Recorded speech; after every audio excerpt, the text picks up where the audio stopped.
আজ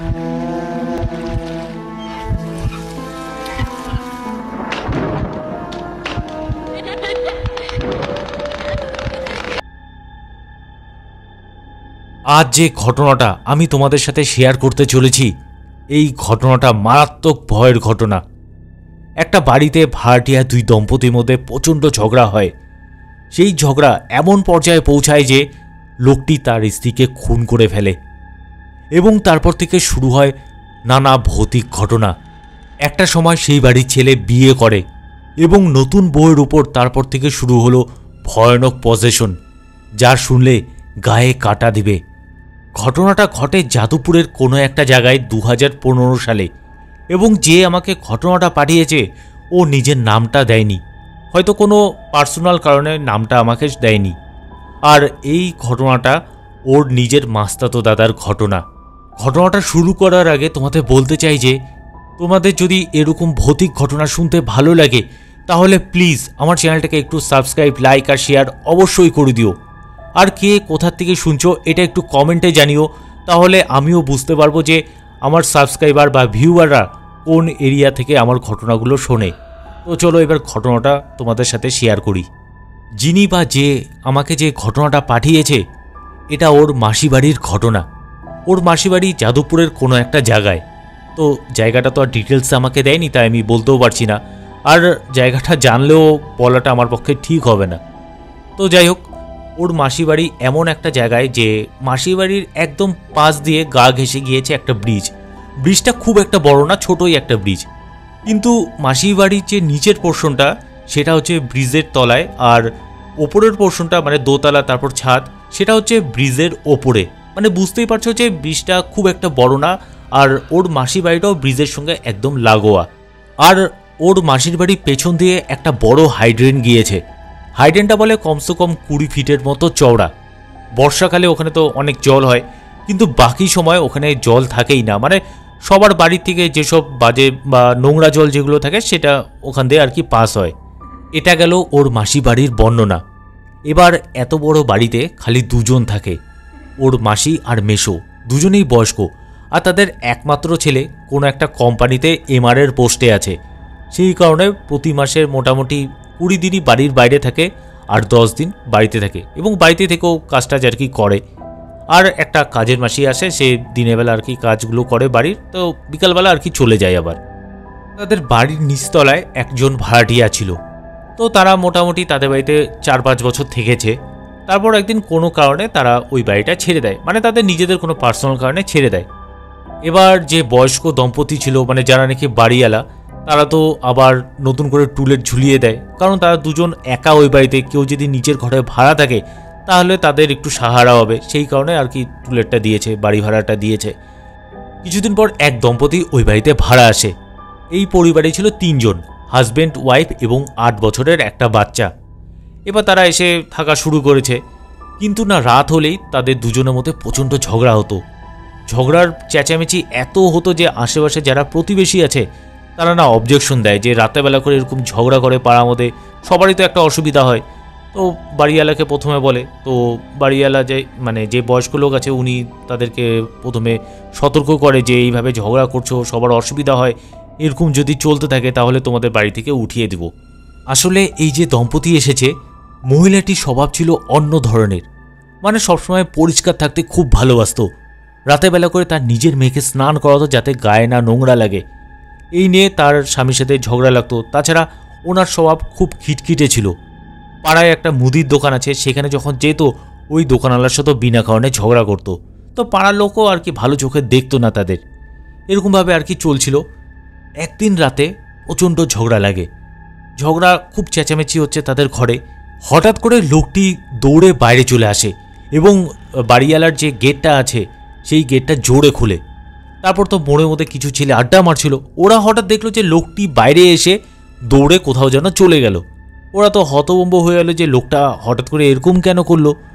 তখনই যে তাদের যে 8 বছরের বাচ্চাটি, ও বাইরে আসে, বাইরে এসে না কাঁদছে। তারপর ছেলেগুলো গেল বাচ্চাটির কাছে, বলছে কি হয়েছে, কাঁদছিস কেন? তখন বাচ্চাটি বলছে আমার মা মারা গেছে। ওরা তো চমকে যায় যে মা মারা গেছে। তাড়াতাড়ি দৌড়ে ঘরের ভেতর ঢোকে, আর ঢুকে বিভৎস একটা দৃশ্য দেখলো। ওরা দেখলো যে মহিলাটি রান্নাঘরে পড়ে আছে এবং ওনার মাথায় মানে হাতুড়ি দিয়ে মেরে মাথা একদম শেষ করে দিয়েছে। মানে চারদিকে রক্ত ছিটকে আছে, দেওয়াল ফেল সব জায়গায় রক্ত ছেঁড়া পড়ে আছে, এইভাবে আর কি হত্যা করেছে। মানে মহিলাটি তখন স্পট ডেড হয়ে গেছে। এবার তো আশেপাশে লোকজন জড়ো হয়, সবাই তো এরকম দৃশ্য দেখে ভয় পেয়ে যায় যে ভয়ানক একটা দৃশ্য ছিল সে সময়। যাই হোক, তারপর বাড়িওয়ালারাও আসে। এবার কেউ পুলিশকে ইনফর্ম করে, তো মোটামুটি আধা ঘন্টার মধ্যে পুলিশ চলে আসে। পুলিশের গাড়ি যখন থামলো, ভেতর থেকে ওই লোকটি নামে। তো সবাই বলছে যে তুই তোর স্ত্রীকে কেন হত্যা করলি? তো ও আর কিছু বলছে না। মানে লোকটি ওর স্ত্রীকে হত্যা করে ও সোজা চলে যায় থানায় গিয়ে আত্মসমর্পণ করে। যাই হোক, পুলিশ তার জন্য ওকে আবার এখানে নিয়ে আসে। এরপর তো অ্যাম্বুলেন্স আসে, তারপর যাই হোক মৃতদেহটা তারপর অ্যাম্বুলেন্সে করে নিয়ে যায়।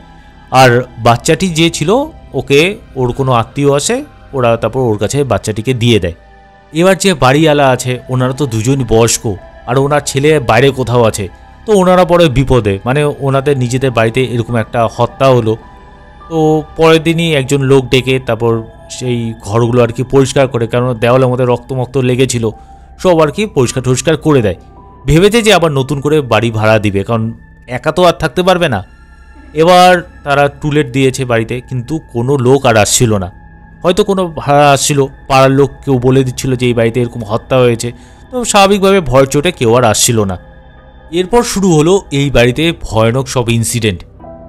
একদিন দুপুরবেলা লোকটি মানে বয়স্ক লোকটি পেপার পড়ছিল বারান্দায় বসে, হঠাৎ করে শুনতে পেল নিচের ঘরে যে জানলাগুলো আছে জানলাটা একবার খুলে আবার বন্ধ হলো। তো ওটার একটা আওয়াজ হয়, কাঠের জানলা ছিল। তো লোকটি ভাবলো জানলার আওয়াজ পেলাম, তারপর যাই হোক ইগনোর করে আবার পেপার পড়ছে।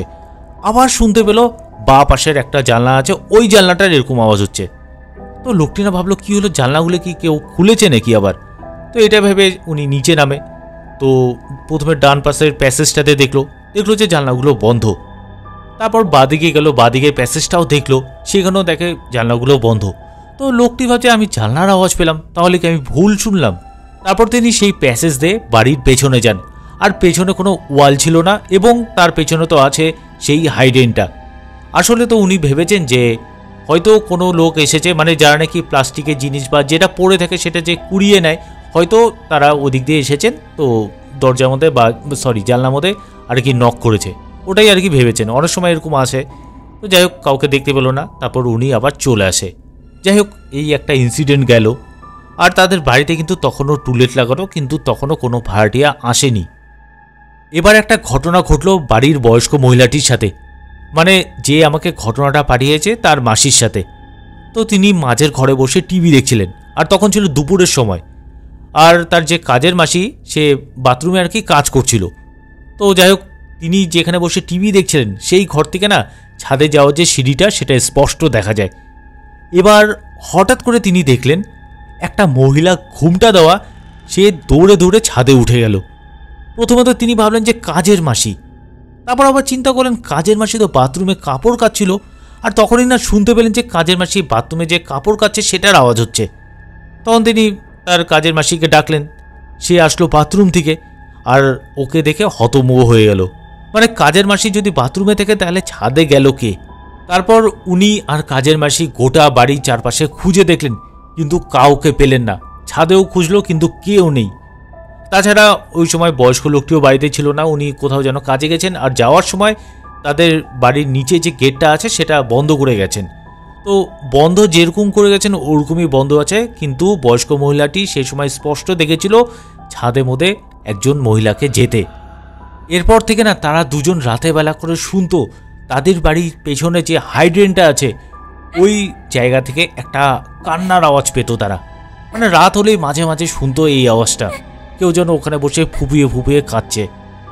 যাই হোক এই যে ইনসিডেন্টগুলো তাদের বাড়িতে ঘটছিল, এবার এই ইনসিডেন্টগুলো না তারা তার ছেলেকে মানে বলেছিল, কিন্তু তার ছেলে না এসব বিশ্বাস করতো না। এবার মোটামুটি 2-3 মাস পার হয়ে যায় এইভাবে। তো তার ছেলের বিয়ে ঠিক হয়। আসলে তাদের বাড়িতে যে হত্যাটা হলো তার আগে থেকেই আর কি বিয়েটা ঠিক হয়েছিল। তো মোটামুটি 2-3 মাস পরে পাকা কথা হয় যে এরকম ডেটে আর কি বিয়ে হবে। কিন্তু তারা তখনও তাদের বাড়িতে যে ভয়ঙ্কর ঘটনাগুলো ঘটছিল সেটার কোনো প্রতিকার করেনি। তার কারণটা হলো ছেলের তো বিয়ে ঠিক হয়েছে, এবার যদি কোনো ওঝা টোঝা নিয়ে এসে বা তান্ত্রিক নিয়ে এসে তাদের বাড়িতে যদি এইসব যজ্ঞ কিছু একটা করা হয়, তখন যদি মেয়ের বাড়ি জানতে পারে তাহলে তো এই সম্বন্ধটা ভেঙে যাবে। এই ভয়ে তারা ওই প্রতিকারটা করেনি, ভেবেছে যেটা হচ্ছে হোক, এটা সময়ের সাথে আর কি ঠিক হয়ে যাবে। তাছাড়া পাড়ার লোকও তখন জানতো না যে এই বাড়িতে এরকম ছোটো মোটো আর কি ইনসিডেন্ট হচ্ছে। মানে এগুলো তো অ্যাকচুয়ালি ছোটো মোটোই ইনসিডেন্ট বলা চলে, কারণ এরপরে যা ঘটে তাদের সাথে সেই আন্দাজে এগুলো সব ছোট ইনসিডেন্ট। মাঝে মাঝে তাদের মনে হতো যে ঘরের মধ্যে থেকে ও হেঁটে যাচ্ছে, তারপর বাড়ির চারপাশে যে প্যাসেজটা আছে সেখান থেকে কারোর হাঁটার আওয়াজ বা বাড়ির পিছনে কান্নার আওয়াজ, এগুলো তারা মাঝে মাঝে আর কি শুনতো বা বুঝতে পারতো। এরপর ছেলেটির বিয়ের দিনের বেলা তাদের বাড়িতে অনেক আত্মীয় স্বজন আছে। এবার অনেক আত্মীয় স্বজন তো বাইরে থেকে আসছে, তাদের জন্য কি করলো, তাদের নিচে যে ঘরগুলো ছিল সেটা পরিষ্কার করে ফাঁকা করে দেয়, তাহলে রাতেবেলা যারা থাকবে তারা সেই ঘরে আর কি থাকতে পারবে। তো দুপুরবেলা রান্নার ঠাকুর আর কি দুপুরের খাওয়ার জন্য ছাদের উপরে রান্না করছিল। তো রান্না ঠাকুরের একটা ছেলে ছিল, সেই ছেলেটার আবার টয়লেট পায়, সে যায় একদম নিচে যে ঘরগুলো আছে সেই ঘরের বাথরুমের মধ্যে টয়লেট করতে যায়। তো গিয়েছে, কিছুক্ষণ পর হঠাৎ করে জোরে একটা চিৎকার শোনা যায় সেই ছেলেটির। সবাই তো দৌড়ে দৌড়ে গেল সেই ঘরে, মানে কি হয়েছে, হঠাৎ করে চিল্লাচ্ছে কেন। বাথরুমের দরজা খুলে দেখায় ছেলেটা অজ্ঞান হয়ে পড়ে আছে। সবাই দেখে ভাবছে কি হলো, হঠাৎ করে ছেলেটা কেন অজ্ঞান হয়ে গেল। যাই হোক, তারপর ওকে ধরাধরি করে হসপিটালে অ্যাডমিট করিয়ে দেয়। এবার ছেলেটা কী কারণে অজ্ঞান হচ্ছে সেদিনকা তো আর জানা যায়নি। আর রাতেরবেলা তো বাড়িওয়ালার যে ছেলে আছে, মানে বয়স্ক লোকটি ছেলে, ওর বিয়ে ছিল, তো বিয়ে করতে চলে যায়, তার সাথে বাড়ি একদম ফাঁকা, খালি কাজের মাসিটা ছিল আর এক দুজন মহিলা ছিল আর ছেলেটির মা বাড়িতে ছিল। এরপর যাই হোক, রাতেরবেলা করে যারা নাকি থাকবে তারা এসেছে, তারা নিচের ওই ঘরে শুয়েছে, কোনো কিচ্ছু হয়নি, একদম নর্মাল। ছেলের বৌভাত পার হয়ে গেল। তার ঠিক দুদিন পরে জানা গেল যে ওই রান্না ঠাকুরের যে ছেলেটি বাথরুমে অজ্ঞান হয়েছিল সে কেন অজ্ঞান হয়েছিল। আসলে ছেলেটা যখন বাথরুমে ঢুকেছিল তো দরজাটা আর কি আটকায়নি, আর ভেতরে লাইটটাও জ্বালায়নি, কারণ হচ্ছে ভেন্টিলেটারতে আলো আসছিল, বাইরে প্রচণ্ড রোদ ছিল। তো বাথরুম যখন করছিল হঠাৎ করে দেখতে পেল ওই বাথরুমের কোণার মধ্যে একটু অন্ধকার ছিল, ওই জায়গায় একটা হাত ওকে হাতছানিতে ডাকছে। মানে কোনো দেহ ছিল না, শুধু একটা হাত দেখেছে। এটা দেখেই ও ভয়ের চোটে চিল্লিয়ে অজ্ঞান হয়ে যায়। মানে চিন্তা করো ছেলেটার সিচুয়েশন সে সময় কি হতে পারে। ও নিজের চোখের সামনে দেখছে একটা হাত অন্ধকার থেকে ওকে হাতছানিতে ডাকছে। যাই হোক, এবার মোটামুটি ছেলেটার বিয়ের 10 থেকে 12 দিন পার হয়ে গেছে। এর মধ্যে অষ্টমঙ্গলা বা যেসব রিচুয়াল থেকে বিয়ের পর সেগুলোও আর কি কমপ্লিট। এবার নতুন বউ তাদের বাড়িতে এসেছে। নতুন বউয়ের না চুল ছিল খুব সুন্দর, আর চুলটা খুব যত্ন করতো নতুন বউ। যাই হোক, একদিন স্নান করে এসে বারান্দায় দাঁড়িয়ে চুল আঁচড়াচ্ছে। হঠাৎ করে ওর মনে হলো ওর পেছনে কেউ একজন দাঁড়িয়ে আছে। প্রথম অবস্থায় তো ও চমকে ওঠে আর পেছন ঘুরে তাকায়, দেখে কেউ নেই। তখন কিন্তু নতুন বউয়ের গা থেকে যে হলুদের একটা গন্ধ থাকে সেটা কিন্তু তখনও যায়নি। যাই হোক, ওর যখন এটা মনে হলো তারপর আয়নার সামনে যায়, চুল আঁচড়াচ্ছে, তখনও আবার সেম একটা অনুভূতি হয়। এই যে ফিলিংসটা হলো, এই ফিলিংসটা কিন্তু সে তার বাড়ির কাউকে জানায়নি, তার স্বামীকেও পর্যন্ত জানায়নি, কারণ নতুন বিয়ে হয়েছে আর প্রথম এসেই যদি এইসব বলে যে এরকম একটা খারাপ অনুভব হচ্ছে, তো বাড়ির লোক কী ভাববে, এই ভেবেই ও আর কি বলেনি কাউকে। কিছুদিন পর তো ছেলেটি তার নিজের কাজে চলে যায়। তো নতুন বউ বাড়িতে একা, রাতেবেলা শুয়েছে, ও আবার নিজের চুলটা খুলে শোয় রাতেবেলা করে, মানে এটা ওর আগে থেকেই স্বভাব। আর পাশের ঘরে ওর শ্বশুর শাশুড়ি শুয়েছে। যাই হোক, ও ঘুমোচ্ছে, হঠাৎ করে শুনতে পেল একটা জোরে চিৎকার। ও এটা শুনে না বিছানা থেকে উঠে বসে যে কি হলো, একটা জোরে চিৎকার শুনলাম। আর আরেকটা জিনিস হলো, ও যখন চিৎকারটা শুনছিল তখন ও একটা স্বপ্ন দেখছিল, আর স্বপ্নে দেখছিল একটা মহিলাকে, কিন্তু মহিলাটা মানে কি বলছে বা কি করছে ও না বুঝতে পারছিল না। আর তখনই একটা চিৎকার শুনেছিল। এবার ও তো ধরপড় করে যখন বিছানায় উঠে বসলো তখন দেখছে আর চারপাশে আরে চিৎকারটা কোথার থেকে আসলো, কিন্তু ঘরে কিচ্ছু নেই। ও ভাবলো যে আমার এটা হয়তো মনের ভুল, কারণ আমি যে স্বপ্নটা দেখেছি সেখানেই হয়তো চিৎকারটা হয়েছে, আমি ভেবেছি এটা বাস্তবে হয়েছে। আর মানুষ স্বাভাবিকভাবেই সবার আগে এটাই ভাববে, কেউ কিন্তু সবার প্রথমে ভাববে না যে কোনো ভৌতিক ঘটনা ঘটছে। এই ঘটনাটা ঘটার 1 সপ্তাহ পর আরেকটা ঘটনা ঘটল। সেদিন রাতেবেলা বউটি অনেক রাত পর্যন্ত মোবাইল ঘাঁটছিল, মোটামুটি রাত্রি তখন 12:30 বাজে। হঠাৎ করে শুনতে পেল ওদের বাড়ির পেছনে যে হাইড্রেনটা আছে সেখানে না 2টা বিড়াল ঝগড়া করছে। আর রাতেবেলা করে যখন 2টা বিড়াল বা কোনো বিড়াল আর কি ঝগড়াঝাটি করে, তখন না আওয়াজটাই একটা কেমন যেন ভৌতিক পরিবেশ সৃষ্টি করে। তো ও একটু না সে সময় ঘাবড়ে যায়। এবার যাই হোক, ও নিজের মতন করে মোবাইল ঘাঁটছে, তারপর শুনতে পেল ওই যে দুটা বিড়াল যে ঝগড়া করছে তার সাথে না আরেকটা ফুপিয়ে ফুপিয়ে একটা কান্নার আওয়াজ শুনতে পাচ্ছে। যে কান্নার আওয়াজটা ওর শ্বশুর শাশুড়ি কিন্তু মাঝে মাঝে শুনতো। ও তো প্রচণ্ড ভয় পেয়ে যায়, লাইট টাইট জ্বালিয়ে শ্বশুর শাশুড়ির ঘরে গেল এবং ওনাদের বলছে যে আপনারা কি কোনো কান্নার আওয়াজ পাচ্ছেন? কান্নার আওয়াজটা কিন্তু তখনও শোনা যাচ্ছে, কিন্তু খুব ধীরে ধীরে। তো তার শ্বশুর শাশুড়ি জানালো যে হয়তো আশেপাশের বাড়ির কেউ হয়তো কাঁদছে, ওই আওয়াজটাই রাতেবেলা মনে হচ্ছে যে বাড়ির পেছন থেকে আওয়াজটা আসছে, এটা কোনো ভয়ের বিষয় না, তুমি গিয়ে শুয়ে পড়ো। যাই হোক, বউটা আর কী করবে, ও গিয়ে নিজের ঘরে লাইট টাইট বন্ধ করে শুয়ে পড়ে আর কানের মধ্যে হেডফোন লাগিয়ে গান শুনতে থাকে, যাতে ওই কান্নার আওয়াজটা তার কানের মধ্যে না ঢোকে। কয়েকদিন পর থেকে বউটির স্বভাব একদম বদলে যায়। মানে তার শ্বশুর শাশুড়ির সাথে কথা বলা কমিয়ে দেয়, ঠিক মতন কথা বলছে না। তারপর তার যে স্বামীর সাথে ফোনে কথা বলতো আগে রোজ, সেই ফোনে কথা বলাটাও বন্ধ করে দেয়। তার স্বামী যখন ফোন করতো ও ফোনটা কেটে দিত। এরপর শুরু করলো খাওয়া দাওয়া কম খাওয়া। আর বাড়িতে যে কাজের মাসি ছিল ওর সাথে ঝগড়া করে ওকে কাজের থেকে ছাঁটাই করে দেয়। আর নিজেই বাসন টাসন মাজছে, তারপর জামা কাপড় পরিষ্কার করছে, বিছানার চাদর পরিষ্কার করছে, ধুচ্ছে, এসব ও নিজেই করছে। তো ওনার শ্বশুর বলে যে এই কাজের মাসি তো আমাদের বাড়ি থেকে দীর্ঘদিন ধরে কাজ করছে, তুমি ওকে ঝগড়া করে ছাঁটাই করে দিলে আর নিজেই সব পরিষ্কার করছো। কিন্তু ও কোনো উত্তর দেয় না, ও নিজের মতন করে সব কাজ করে যাচ্ছে। আসলে ও কিন্তু পজেসড হয়ে গেছে। নিচে যে ভাড়াটিয়া বউটা ছিল ও কিন্তু এরকম পরিষ্কার করতো, সবসময় পরিষ্কার থাকতে ভালোবাসতো। আর এখন নতুন বউ সেই জিনিসগুলোই করছে। তোমরা বিশ্বাস করবা না, যে আমাকে ঘটনাটা পাঠিয়েছে ও লিখেছে যে দিনে বলে 3 বার স্নান করতো বউটা, একবার দুপুরে, একবার বিকালে, একবার রাত্রে 12টার দিকে। আর বউটির মেজাজ না খুব খিটখিটে হয়ে গেছে। তো শ্বশুর শাশুড়ি তার ছেলেকে জানায় ফোনে যে তার বউ এরকম এরকম স্বভাব চেঞ্জ হয়ে গেছে। তো ছেলেটি না কাজের থেকে 1 মাসের ছুটি নেয়, ভেবেছে যে তার বউকে কোথাও ঘুরতে নিয়ে যায়নি, বিয়ের কদিন পরেই তো কাজে চলেছে, তার জন্য হয়তো তার বউ রাগ করে এসব করছে। এরপর যখন ছেলেটি বাড়িতে আসলো তখন তার বউ তাকে দেখে একদম নর্মাল, মানে একদম স্বাভাবিক ব্যবহার করছে। তো যাই হোক, ছেলেটি তার বউকে নিয়ে পুরীতে ঘুরতে যায়, মোটামুটি 1 সপ্তাহ থাকে সেখানে। পুরীতে যে 1 সপ্তাহ ছিল সেখানে বউটির স্বভাব একদম স্বাভাবিক নর্মাল, যেরকম আগে ছিল একদম ওরকম।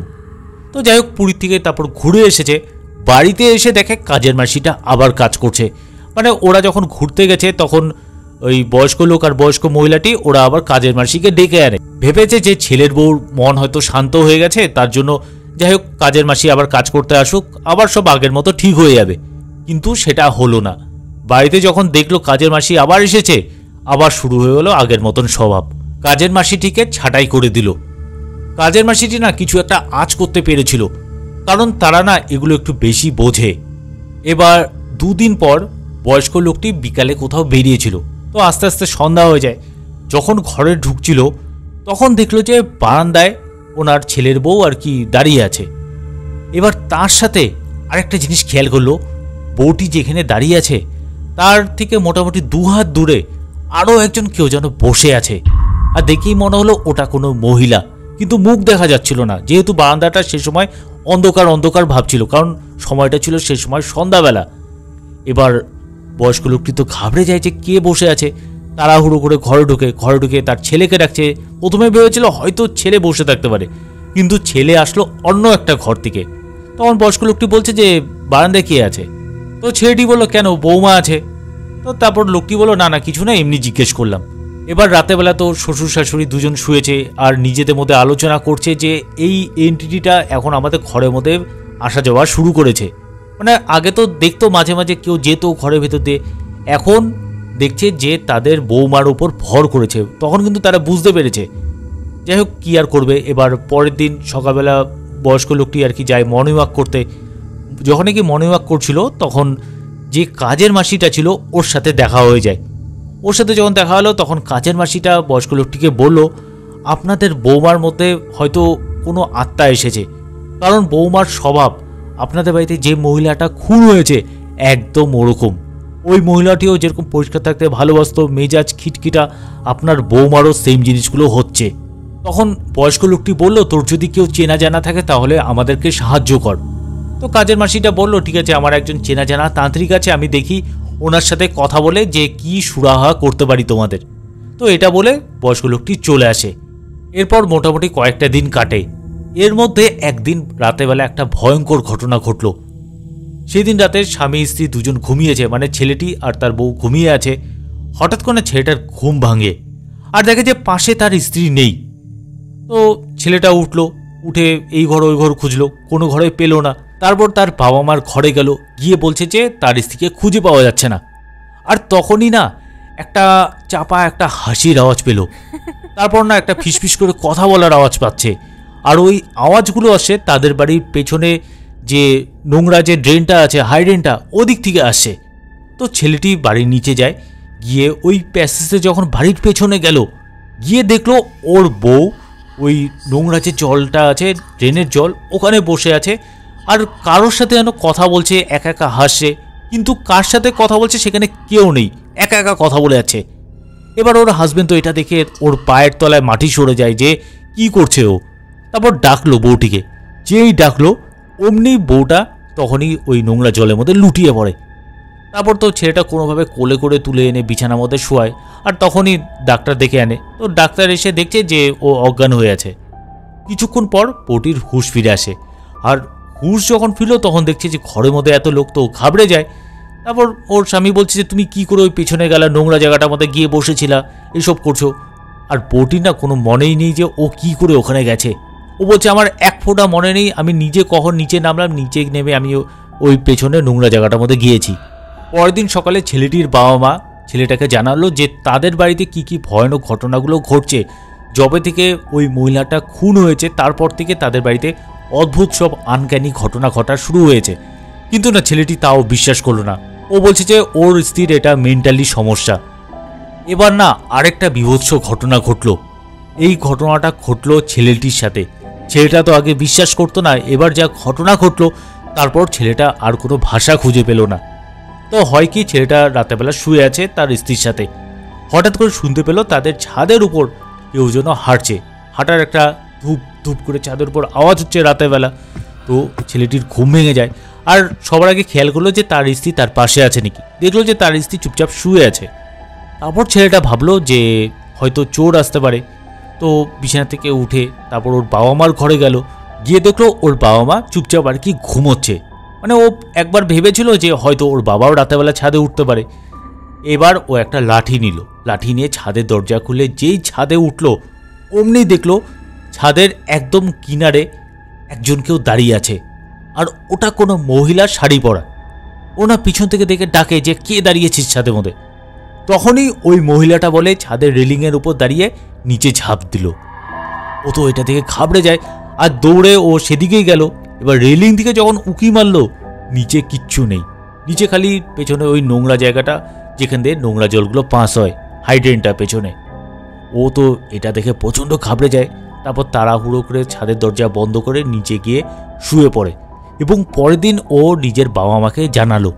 এটা শুনে তো ছেলেটার বাবা তখনই কাজের মাসিটাকে ফোন করে, কারণ কাজের মাসিকে তো বলে রেখেছিল যে কাউকে আর কি খোঁজ করতে, যে নাকি তাদের রেহাই দিতে পারবে। এবার কাজের মাসি তখন জানালো যে আমার একজন চেনা জানা তান্ত্রিক ছিল, উনি না খুব ব্যস্ত মানুষ, তো ওনাকে যদি আনতে হয় মোটামুটি 1 সপ্তাহ সময় দিতে হবে। এবার 1 সপ্তাহ ওরা সময় পার করবে কি করে, কারণ ওদের মনে তো প্রচণ্ড একটা ভয়। আর সেদিনকার রাতেই ঘটলো আরও একটা ভয়ানক ঘটনা। মানে এবার যে ঘটনাগুলো ঘটছে না, এগুলো পরপর ঘটে যাচ্ছে। কি হলো, সেদিনকার রাতেবেলা বউটি আর তার স্বামী আবার একসাথে শুয়েছে। হঠাৎ করে স্বামীটির মনে হলো, মানে ছেলেটির মনে হলো যে তার বউ একটু কেঁপে উঠল। তো বউটার দিকে তাকায় আর তখনই দেখলো বউটার পাশে একজন কেউ শুয়ে আছে। এবার স্বামীটা কিন্তু দেখছে যে ওর বউর পাশে একজন কেউ শুয়ে আছে। সে আবার উঠল, উঠে না ধীরে ধীরে হাঁটছে আর ওর দিকে একভাবে তাকিয়ে আছে। ধীরে ধীরে তারপর হাঁটতে হাঁটতে বাথরুমের দরজাটা খুলে ভেতর ঢুকে গেল। আর বাথরুমের ভেতর কিন্তু অন্ধকার আর দরজাটা খোলা বাথরুমের। ছেলেটা তো প্রচণ্ড ভয় পেয়ে যায়। ছেলেটা স্পষ্ট দেখেছে একটা মহিলা, মুখটা ফ্যাকাশে, চুলগুলো খোলা, ছেলেটার দিকে তাকিয়েছিল। আর ওই মহিলাটা হচ্ছে নিচে যে মহিলাটা খুন হয়েছে একদম ওই মহিলাটা। ছেলেটা কিন্তু ওই মহিলাটাকে আগে কোনো সময় অতটা দেখেনি, মানে ছেলেটা তো বাইরে বাইরে থাকতো, খুব কমই দেখেছে, একবার কি দুবার দেখেছে, কিন্তু মুখটা এমন ছিল যে একবার দেখলে পরে মনে থাকবে। আর ছেলেটা এখন যাকে দেখলো সেটা হচ্ছে ওই মহিলাটাই। সেটা তো যাই হোক প্রচণ্ড ভয় পেয়ে যায় সেদিনকার। তারপর আর কি করবে, লাইট টাইট জ্বালিয়ে তারপর আতঙ্কের সারাতে বিছানায় বসে থাকে। আর বউকে আর ডাকেনি, কারণ তার বউ তখন ঘুমোচ্ছে, ভাবলো তাক ঘুমাক, ও তো অসুস্থ, এখন বললে আরও হয়তো ভয় পেয়ে যাবে। এবার পরের দিন যখন সকাল হলো তখন বাবা মাকে আবার জানালো যে রাতেবেলা কী দেখেছে। তখন তার বাবা কাজের মাসিকে আবার ফোন করলো আর রিকোয়েস্ট করতে থাকলো যে ওই তান্ত্রিককে আজকে নিয়ে আসতে, মানে সেদিনকাই নিয়ে আসতে। অনেক রিকোয়েস্ট করে তারপর ওই তান্ত্রিক আর কি আসতে রাজি হলো, মানে বলেছে যে অনেক টাকা দিবে, যাই হোক সেই কারণেই আসতে রাজি হয়েছে। এরপর যখন তান্ত্রিক আসলো সবার আগে তাদের গোটা বাড়ি বন্ধন করে। বন্ধন করার পর যে বউটি ছিল ওকে ঝাড়ে, ভালো মতন ঝাড়ার পর তারপর একটা কাজ করলো, সেটা হলো কিছু হাড় তাদের বাড়ির একটা কোণা মধ্যে আর কি মাটির তলায় গেঁথে দিল। বললো এটা যতদিন গাঁথা থাকবে ততদিন তোমাদের বাড়িতে কোনো ভৌতিক উপদ্রব হবে না। আর স্বাভাবিকভাবে এটা যখন করলো তারপর থেকে আর কোনো ভৌতিক উপদ্রব তাদের বাড়িতে হয়নি। কিন্তু যদি ওই হাড়টা কোনোভাবে যদি তোলানো হয়, কোনো কারণে যদি তোলা হয়, তাহলে হয়তো তাদের বাড়িতে আবার ভৌতিক উপদ্রব শুরু হতে পারে। তার সাথে তান্ত্রিক আরেকটা কথা জানালো, তাদের বাড়ির পেছন দিকটা না ভালো না, মানে যেদিক দিয়ে নোংরা জলগুলো গিয়েছে হাইড্রেন দিয়ে, সেই জায়গাটা ভালো না, সেই কারণে বাড়ির পেছনে একটা বাউন্ডারি ওয়াল দিতে বলে। আসলে না এইসব এনটিটি বা ভূত প্রেত যা আছে না, তারা একটা খারাপ জায়গায় থাকতে বেশি ভালোবাসে। পেছনের দিকটা তো খুব বাজে জায়গা ছিল, সেখান থেকে বাড়ির যেসব বর্জ্য পদার্থ সেগুলো আর কি যেত, সেই জল নোংরা জলগুলো যেত। তো একটা জিনিস দেখো, ওদের বাড়িতে একটা খুন হয়েছে আর সেই আত্মা ওখানেই বেশিরভাগ থাকতো, কারণ ওরা নোংরা জায়গায় বেশি পছন্দ করে। তো বন্ধুরা এটাই ছিল আজকের ঘটনাটা যদি তোমাদের ভালো লেগে থাকে তাহলে প্লিজ আমার এই চ্যানেলটাকে একটু সাবস্ক্রাইব, লাইক আর শেয়ার অবশ্যই করে দিও। আর কমেন্টে জানিও কে কোথা থেকে শুনছো, তাহলে আমিও বুঝতে পারবো আমার সাবস্ক্রাইবার বা ভিউয়াররা কোন এরিয়া থেকে শুনছে। আজকের মতন টাটা আর গুড বাই।